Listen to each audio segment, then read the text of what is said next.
Shalom. Sekali lagi shalom. Masih dalam seri bulan ini selalu baru, dan di minggu penutup di bulan ini saya akan membawakan satu tema lagi, yaitu tujuan baru. Kita katakan sama-sama, tujuan baru. Saudara, bayangkan sebuah perahu, sebuah kapal tanpa ada yang mengemudi atau tanpa ada kemudinya. Apa yang terjadi dengan perahu atau kapal itu? Perahu itu akan terombang-ambing di tengah laut. Perahu itu akan terbawa arus dan angin. Kadang dia ke kiri, kadang dia ke kanan, bahkan kadang dia kembali lagi ke tempat semula. Ia memang terus bergerak, ia tetap bergerak, tetapi dia tidak pernah sampai kemanapun. Saudara, sama seperti hidup kita, tanpa tujuan dalam menjalani hidup ini, kita kehilangan arah. Tanpa tujuan kita menjadi orang-orang yang kebingungan. Dan tidak jarang Bapak Ibu, begitu banyak anak-anak Tuhan yang sampai hari ini masih kebingungan menjalani hidup ini, dan mungkin bertanya-tanya kepada Tuhan, Tuhan, mengapa aku diciptakan hari ini? Tuhan, mengapa aku ada di sini hari ini? Apakah arti hidupku?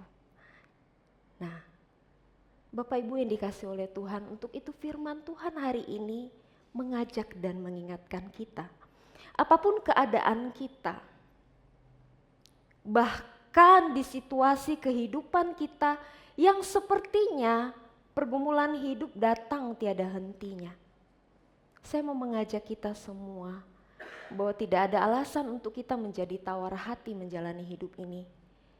Karena firman Tuhan berkata bahwa ketika Tuhan menciptakan kita, kita punya tujuan yang jelas ada di sini. Bahkan Tuhan memperbarui terus tujuan kita di setiap musim kehidupan kita yang Tuhan percayakan. Mari kita buka Efesus 2 ayat 10, Bapak Ibu.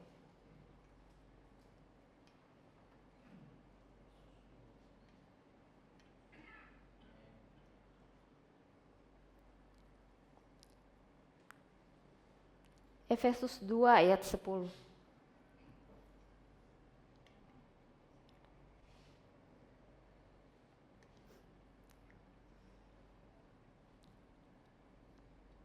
Yang sudah mendapatkan katakan amin.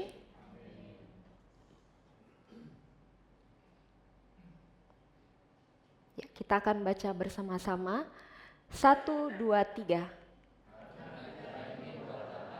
Diciptakan dalam Kristus Yesus untuk melakukan pekerjaan baik yang dipersiapkan Allah sebelumnya. Ia mau supaya kita hidup di dalamnya.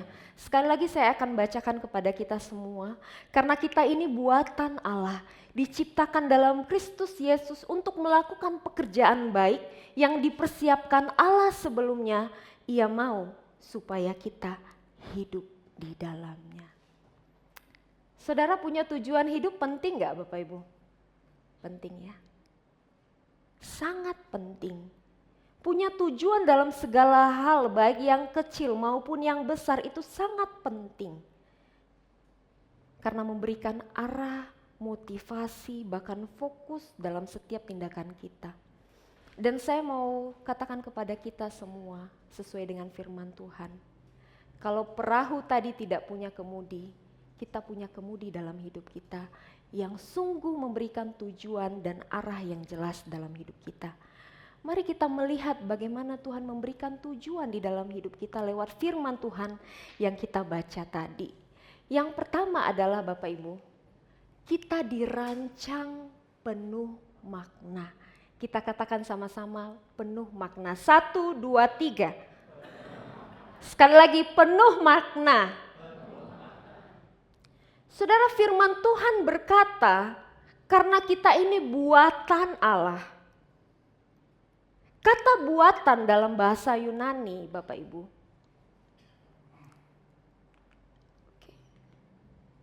Buatan dalam bahasa Yunani, poimah ya, dalam bahasa Yunani itu diartikan sebagai puisi, karya seni, atau bahkan lebih dalam lagi mahakarya.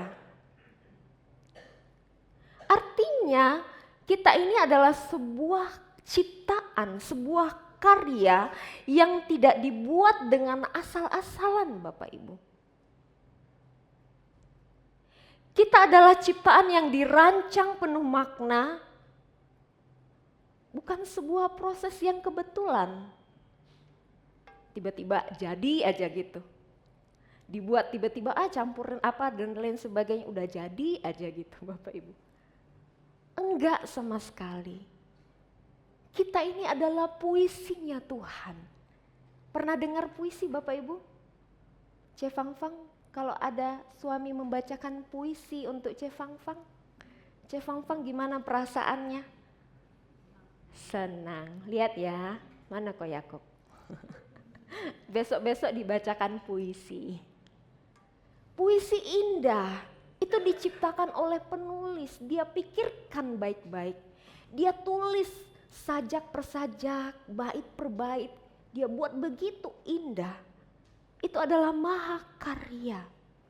Sama seperti hidup kita. Kita ini puisinya Tuhan, kita adalah karyanya Tuhan, kita mahakarya.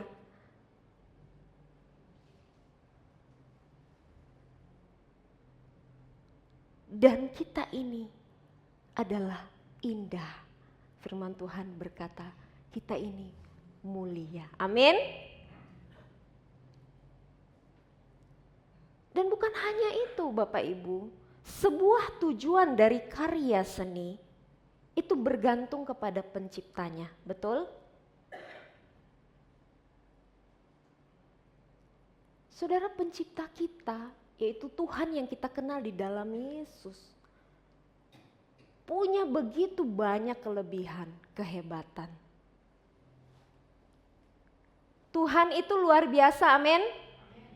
Tuhan itu maha kuasa, amin. Tuhan itu maha hadir, amin. Tuhan itu bisa lakukan keajaiban-keajaiban, amin. Firman Tuhan menceritakan banyak tentang Tuhan kita. Dia punya begitu banyak kelebihan, kreatif, luar biasa menciptakan dunia ini. Maka kita diciptakan oleh Tuhan yang luar biasa seperti itu. Dia bisa melakukan apapun, Bapak Ibu. Dan ada satu yang Tuhan tidak bisa lakukan. Ada yang tahu? Ada satu hal yang Tuhan tidak bisa lakukan. Ada yang tahu, Bapak Ibu? Kalau tahu saya kasih sarangnya. Sarangnya. Ada yang tahu, angkat tangan? Ada satu hal, tadi kan saya udah sebutin, Bapak Ibu. Tuhan maha kuasa, maha hadir dan lain sebagainya. Tapi ada satu hal yang Tuhan tidak bisa lakukan. Ada yang menebak? Tidak apa-apa salah? Ada? Wah, kayaknya hadiahnya kurang mantep dikasih sarangnya ya. Harus emas kayaknya. Ada satu hal yang Tuhan tidak bisa lakukan, yaitu kegagalan. Tuhan tidak bisa gagal. Artinya apa? Tuhan ciptakan kita tidak pernah gagal. Kita bukan produk-produk yang gagal. Tuhan ciptakan kita begitu indah, begitu mulia.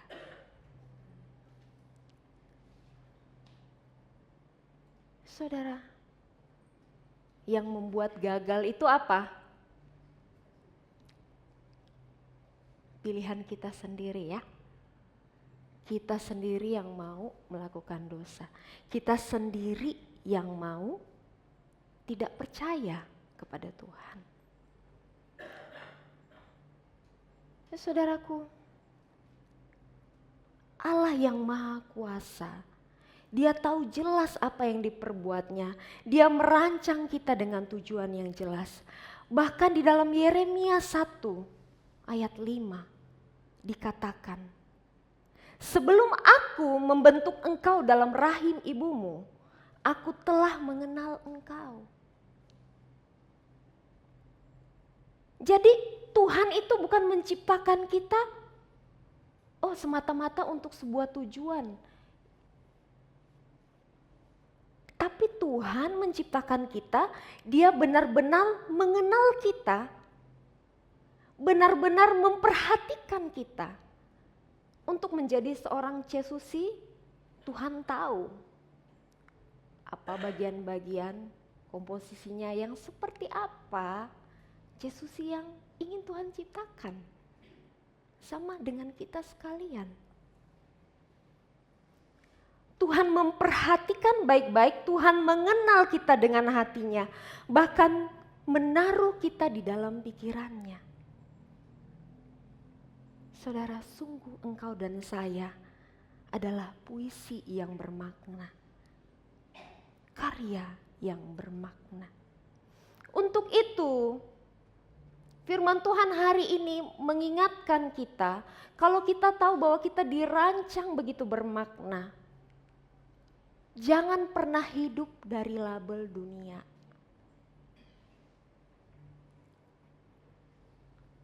Ada orang yang berkata kepada kita, kamu tidak berguna. Ada orang yang berkata kepada kita, kamu bodoh. Ada yang berkata kepada kita, kamu sampah keluarga. Wah, saya sering dengar itu Bapak Ibu. Ada yang bilang kepada kita, kamu gagal.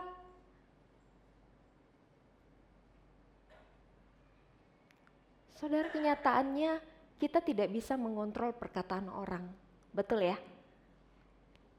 Yang kita bisa kontrol adalah respon kita.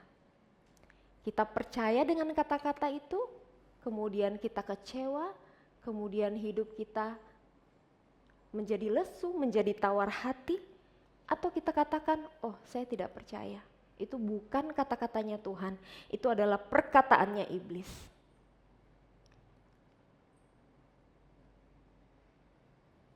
Ada dulu yang pernah kesaksian Bapak Ibu, gara-gara waktu kecil dia dibilang kamu sama, mirip dengan sampah. Ternyata sampai besar hidupnya begitu kacau, begitu kepahitan. Setiap kali dia lihat tong sampah, setiap kali dia lihat sampah, dia berkata itu aku. Sampai akhirnya dia datang ke psikolog. Oh, digali-gali. Oh, ini penyebabnya di masa lalu. Dia hidupi itu bertahun-tahun perkataan itu. Tapi sekarang Tuhan sudah memulihkan hidupnya. Saudara, jangan pernah hidup dari label dunia. Kita begitu berharga. Apalagi yang mirip-mirip dengan label dunia Bapak Ibu. Jangan pernah selalu mengikuti perasaan-perasaan kita yang belum tentu benar. Seringkali kita dihantui oleh perasaan-perasaan tidak berarti. Mungkin orang gak ngomong, tapi perasaan kita dewe yang merasa bahwa loh kok useless. Kok aku kosong, tidak berarti, hampa. Hampa terasa, kan ya, bukan lagu. Tidak berarti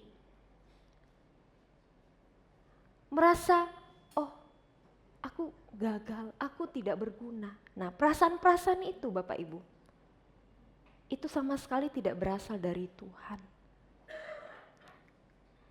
Perasaan itu penting, tapi perasaan juga bisa menyesatkan. Perasaan itu cepat berubah Bapak Ibu. Hari ini kita begitu sayang dengan suami atau istri kita, besok kok kayak kurang rasa ya. Kurang diajak dinner kali Pak. Jangan ikuti selalu perasaan, konsisten. Kalau itu tidak selaras dengan firman Tuhan. Mari kita temukan tujuan hidup kita kembali di dalam firman Tuhan. Bukan lewat perasaan-perasaan kita yang belum tentu benar, yang tidak selaras dengan firman Tuhan. Atau perasaan-perasaan palsu yang justru mengacaukan kehidupan kita. Itu yang pertama. Yang kedua adalah kita diselamatkan untuk pekerjaan baik. Katakan pekerjaan baik. Sekali lagi Bapak Ibu, pekerjaan baik. Saudara, firman Tuhan melanjutkan, kita diciptakan dalam Kristus Yesus. Sebagai orang yang perlu keselamatan, kita tidak hanya cukup diciptakan secara jasmani, melainkan dilahirbarukan secara rohani. Jadi Bapak Ibu, Tuhan itu tahu bahwa suatu hari ciptaannya ini bakal berjalan di luar tujuannya. Dimulai tuh dari Adam dan Hawa. Dan akan binasa karena dosa. Tapi ingat, tadi perkataan di poin yang pertama, Tuhan tidak pernah gagal. Dia tidak pernah gagal, Dia memberikan anaknya yang tunggal untuk menyelamatkan kita dari dosa. Sehingga kita punya pengharapan yang baru menjalani hidup ini sesuai dengan tujuan Tuhan. Hidup kita tidak selesai ketika kita diselamatkan, udah selesai. Tidak.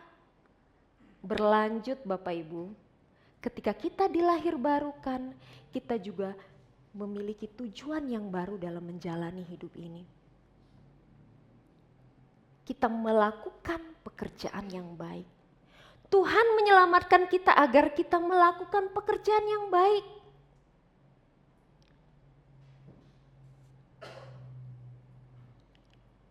Pekerjaan baik bukan demi keselamatan, tetapi buah dari keselamatan. Oh, jangan bilang saya buat baik hari ini, saya beramal, saya bersedekah, maka itu semua Tuhan hitung. Tuhan hitung untuk membuat saya menjadi selamat nantinya. Bisa nggak Bapak Ibu pekerjaan baik kita menyelamatkan kita? Tidak bisa. Satu-satunya yang menyelamatkan kita adalah karya Kristus di kayu salib. Pekerjaan baik bukan demi keselamatan, tetapi buah dari keselamatan. Tanda orang diciptakan di dalam Kristus, dia pasti menghasilkan pekerjaan-pekerjaan yang baik.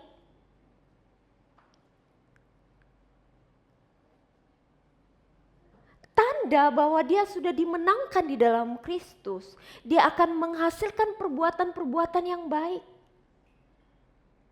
Jadi terpancar keluar dari dalam dirinya. Wah, ini nih anak-anak yang sudah Tuhan selamatkan, Tuhan sudah tebus, Tuhan sudah lahir barukan. Pekerjaan baik itu apa Bapak Ibu yang Tuhan masuk pekerjaan baik?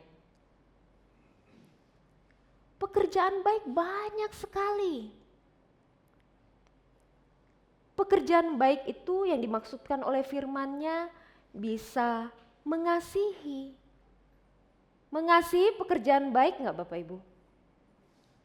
Mengampuni pekerjaan baik enggak? Pekerjaan baik apa lagi? Membangun orang lain dengan perkataan-perkataan yang positif, itu pekerjaan baik bukan Bapak Ibu? Melayani dengan rendah hati. Pekerjaan baik apa lagi? Sabar, setia, itu pekerjaan baik Bapak Ibu. Bertanggung jawab, dan banyak hal lainnya. Banyak sekali pekerjaan baik yang kita bisa lakukan sebagai orang-orang yang Tuhan sudah selamatkan. Dan lewat pekerjaan baik itu Tuhan memanggil kita untuk apa Bapak Ibu? untuk menjadi berkat di saat kelimpahan. Dan yang kedua, untuk menjadi kesaksian di saat kesusahan. Kita bisa menjadi berkat di saat kita berkelimpahan, di saat kita menjadi sukses. Berkelimpahannya apa ini contoh maksudnya? Bukan hanya semata-mata dalam hal materi. Ada orang berkelimpahan dalam hal materi, Tuhan pakai untuk menjadi berkat buat orang lain. Itu adalah pekerjaan yang baik. Ada orang yang berkelimpahan sukacita, damai sejahtera, kita bagikan kepada orang lain, menularinya kepada orang lain. Ada orang yang berkelimpahan relasi, Tuhan bisa pakai berkat untuk memberkati orang lain. Ada orang yang berkelimpahan kemampuan atau skill. Ada yang bisa masak kue, ada yang jago main musik, ada yang pandai berbahasa. Berkelimpahan dalam hal skill dan kemampuan, itu bisa Tuhan pakai untuk menjadi berkat. Amin. Wah, bukan hanya dalam berkelimpahan, di saat susah, di saat dalam pergumulan. Apa benar Tuhan bisa pakai aku di saat aku punya begitu banyak pergumulan? Sangat bisa. Kita terhimpit ekonomi, kita mungkin dalam kondisi fisik yang tidak baik. Atau mungkin kita pekerjaannya lagi bermasalah. Atau kehidupan keluarga kita. Banyak hal Bapak Ibu di saat kita lagi susah, kita dalam pergumulan. Tuhan bisa gak pakai aku untuk menjadi saksinya Tuhan? Tuhan jawab, sangat bisa anakku. Di saat susah engkau bisa menunjukkan kepada orang imanmu yang teguh. Sakit-sakit masih bisa datang ke gereja. Amin. Jangan orang sakit berat bisa datang ke gereja, orang yang cuma sakit kepala dikit-dikit tidak mau datang ke gereja. Ditanya kenapa tidak datang ke gereja, agak puyeng dikit. Tapi giliran yang sakit berat mau datang ke gereja, kita lihat imannya. Dia bisa jadi kesaksian buat orang lain. Wah, di saat kita berkekurangan, kita justru Bapak Ibu, kesaksian hidup kita lebih nyata di saat kita memberi di dalam kekurangan. Wah, saya banyak sekali diberkati dengan orang-orang yang berkekurangan tapi mau memberkati orang lain. Beberapa waktu yang lalu saya puji satu jemaat kita di rapat hamba Tuhan. Saya tahu pekerjaannya apa Bapak Ibu. Saya tahu dia, karena ini diceritakan orang lain, bukan saya kepo Bapak Ibu, diceritakan orang lain. Dia mungkin banyak kekurangan dilihat orang, tetapi dia mau memberkati dengan apa yang dia punya. Wah, saya acungin jempol. Saya terharu dan hari itu saya menangis gara-gara ini. Dia udah jadi kesaksian Bapak Ibu. Dalam kekurangan, dia jadi kesaksian. Dia mau memberi. Kita bisa jadi kesaksian di dalam pilihan-pilihan kita. Wah, pekerjaan menghimpit, ekonomi menghimpit kita Bapak Ibu. Kita butuh begitu uang. Tapi pilihannya adalah opsi pertama, kita tidak jujur. Opsi kedua, kita bisa dapat uang tapi nggak jujur dulu, nipu contohnya. Atau yang lain. Tapi sesusah-susahnya kita, di dalam pergumulannya kita memilih untuk tetap jujur sama Tuhan. Kita memilih untuk tetap bertanggung jawab. Saudara, inilah tujuan hidup kita. Menjadi berkat dan menjadi kesaksian lewat pekerjaan-pekerjaan baik yang Tuhan percayakan. Kita sebutkan tadi apa Bapak Ibu? Menjadi berkat. Yang kedua menjadi saksi. Tuhan memanggil kita menjadi berkat bagi dunia. Bukan hanya untuk menimbun harta. Tuhan memanggil kita untuk menjadi saksi di saat kesusahan. Bukan hanya sekedar bertahan. Semuanya dimaksudkan untuk kemuliaan Tuhan, bukan untuk kemuliaan diri sendiri. Bukan untuk penerimaan, bukan untuk supaya kita dipuji, bukan untuk supaya kita dilihat hebat. Sama sekali motivasinya bukan itu. Semuanya hanya untuk hormat kemuliaan nama Tuhan.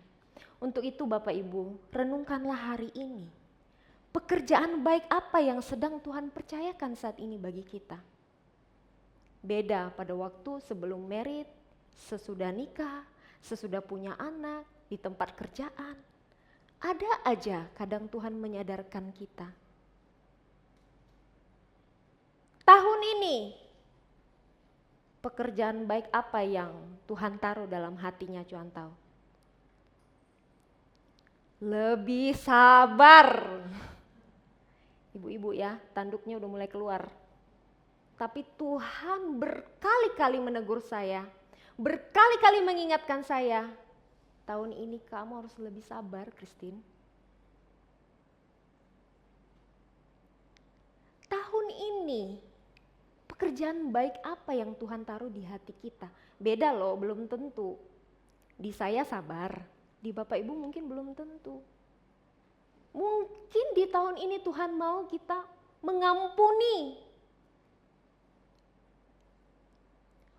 melayani, ya, membangun orang lain, mendoakan orang lain, memperhatikan orang lain.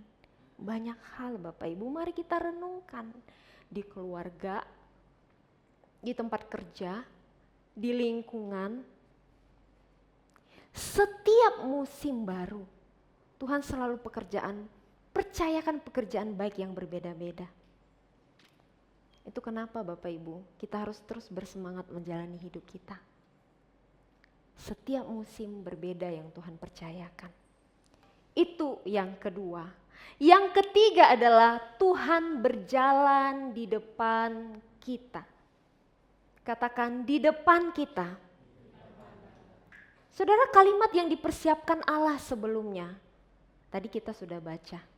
Menunjukkan bahwa sebelum kita menjalani semua tujuan yang Tuhan berikan, Tuhan ciptakan, Tuhan tebus, Tuhan kasih tujuan. Oh ternyata Tuhan sudah mendahului jalan kita. 60 tahun kemudian Tuhan tahu apa yang akan terjadi di sana. 2 tahun kemudian Tuhan akan tahu apa yang terjadi di sana.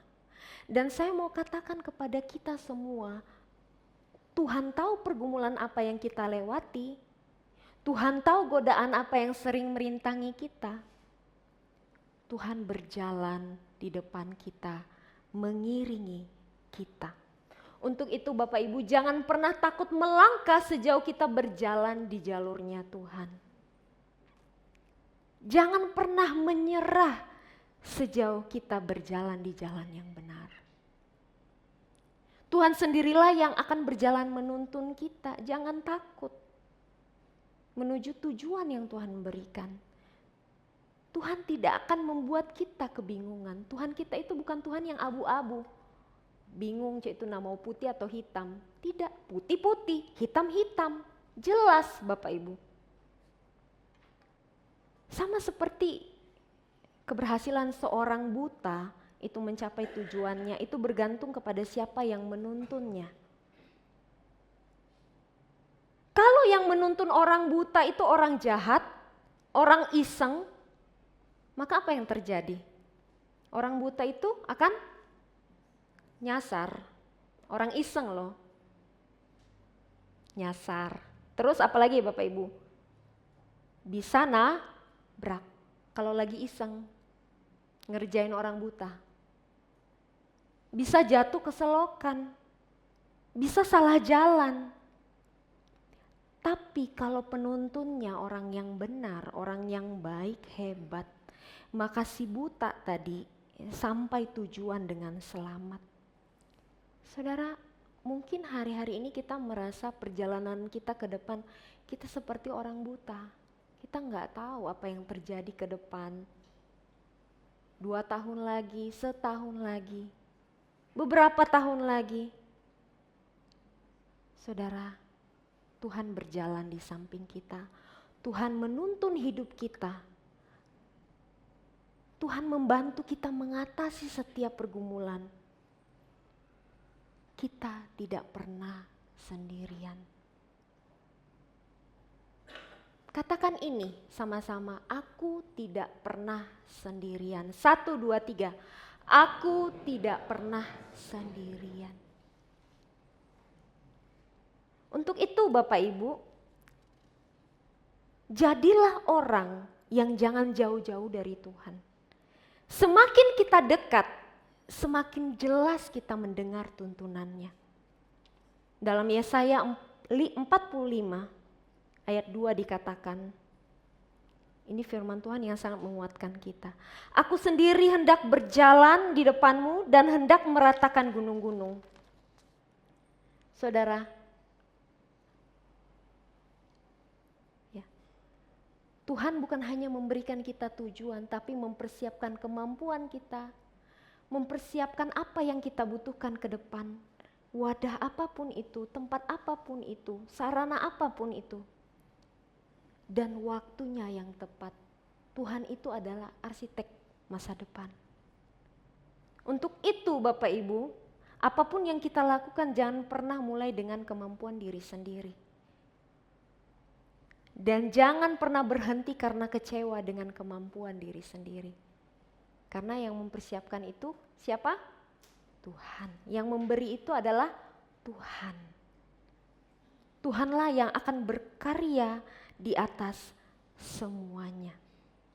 Jadi, setiap hal yang kita lewati tidak pernah ada musim yang sia-sia. Jika jalan kita terhenti, jalan kita terlihat buntu, semuanya dalam kendali Tuhan. Pada akhirnya saya mau sampaikan ini Bapak Ibu. Jangan cuma tahu panggilan Tuhan, tetapi kita harus aktif menjalaninya. Kita harus aktif menjalaninya. Tuhan memanggil kita untuk hidup dalam kehendak-Nya, bukan sekedar mengetahui rencananya. Bukan sekedar percaya Yesus, tetapi tidak menghidupi panggilannya setiap hari. Saya akan tutup dengan satu ilustrasi Bapak Ibu.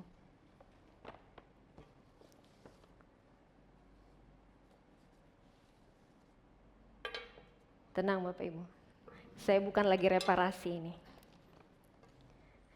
Saudara, saya punya ini Bapak Ibu, ini apa namanya?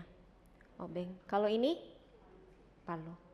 Palu tugasnya apa Bapak Ibu? Untuk cedok. Gitu ya. Untuk menghancur. Untuk paku. Oke. Kalau obeng? Buka skrup ya. Oke. Sekarang saya mau tanya Bapak Ibu. Kalau obeng ini saya pakai untuk maku, bisa nggak? Bisa nggak? Bisa nggak? Kok Didi bisa nggak ini maku? Oh, katek paku, katek palu. Sejam kali ya, lebih kali, seharian kali. Karena itu bukan tugasnya dia. Bapak Ibu dikasih oleh Tuhan, siapa yang hebat dari antara keduanya? Tidak ada yang hebat, dua-duanya hebat. Dalam bidangnya masing-masing. Sama seperti hidup kita. Setiap kita Tuhan berikan tujuan yang berbeda-beda. Setiap kita Tuhan percayakan pekerjaan-pekerjaan baik yang berbeda-beda. Kehidupan yang berbeda-beda, jangan pernah iri dengan kehidupan orang lain. Dia mungkin udah nyampe di depan, kita masih di sini, jangan iri. Kita didesain berbeda-beda sama Tuhan. Yang kedua, Kalau seandainya obeng tadi, wah pecah ini. Saya suruh untuk maku terus. Apa yang terjadi dengan obeng ini kalau dia jadi manusia? Stres. Dia stres ya. Dia stres, ini bukan tugas aku, jangan dipaksain. Sama seperti hidup kita. Tuhan desain kita dengan tujuannya Tuhan. Jangan pernah hidup di luar tujuannya Tuhan. Kalau enggak apa yang terjadi? Capek sendiri. Hampa hati kita. Karena dari awal Tuhan sudah desain kita dengan tujuannya Tuhan. Kalau kita keluar dari tujuan itu, maka kita akan capek, kita akan kelelahan, kita akan hampa, kita akan frustasi, bahkan kita akan rusak secara rohani. Itu Bapak Ibu, sekali lagi, kita adalah ciptaan baru dengan tujuan yang baru. Kita dipersiapkan bukan untuk hidup asal-asalan, tetapi untuk menjadi alat kemuliaannya Tuhan. Di musim ini, musim apakah? Ya, musim panas betul. Musim apakah? Di dalam musim saat ini, pekerjaan baik apakah yang Tuhan percayakan? Baik yang tua, yang muda, apapun pekerjaan kita, apapun latar belakang kita. Kalau di minggu-minggu yang lalu, berkat baru itu setiap pagi. Pengampunan baru itu setiap kali kita datang kepada Tuhan. Kesempatan baru itu setiap langkah kehidupan kita. Dan hari ini tujuan baru itu ada di setiap musim kehidupan kita. Biar firman Tuhan ini boleh menjadi berkat bagi setiap kita. Mari kita berdoa.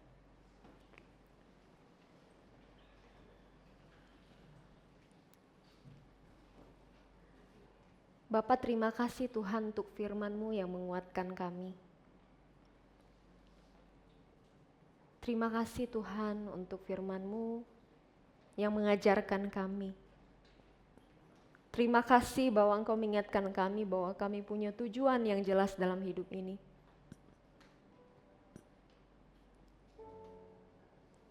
Tuhan menciptakan kami menjadi karya yang begitu bermakna. Kami bersyukur Tuhan, dan bawa kami Tuhan supaya sungguh hidup kami memancarkan makna yang Tuhan taruh bagi setiap kami. Ajar kami Tuhan, tuntun kami untuk menemukan setiap hal-hal baru yang Tuhan percayakan dalam hidup kami. Kami tahu Tuhan, kami juga bukanlah ciptaan yang diciptakan oleh Tuhan kemudian Engkau meninggalkan kami. Engkau berkata kami bermakna, kami indah, kami mulia. Bahkan Engkau berjalan beriringan bersama dengan kami. Engkau tahu apa yang terjadi di depan. Engkau mempersiapkannya semuanya bagi kami. Satu hal Tuhan, ajar kami untuk dekat-dekat dengan Tuhan, Sang Penuntun hidup kami. Ajar kami untuk terus berteduh di dalam naungan Tuhan, mencari Tuhan, menghidupi apa yang Kau mau. Semakin kami dekat dengan Tuhan, kami tahu semakin hidup kami bersinar dipakai oleh Tuhan. Ini hidup kami Tuhan, kami bersyukur Engkau mengingatkan kami, terus berkarya bagi kami. Di dalam nama Tuhan Yesus, kami sudah berdoa dan mengucap syukur. Amin.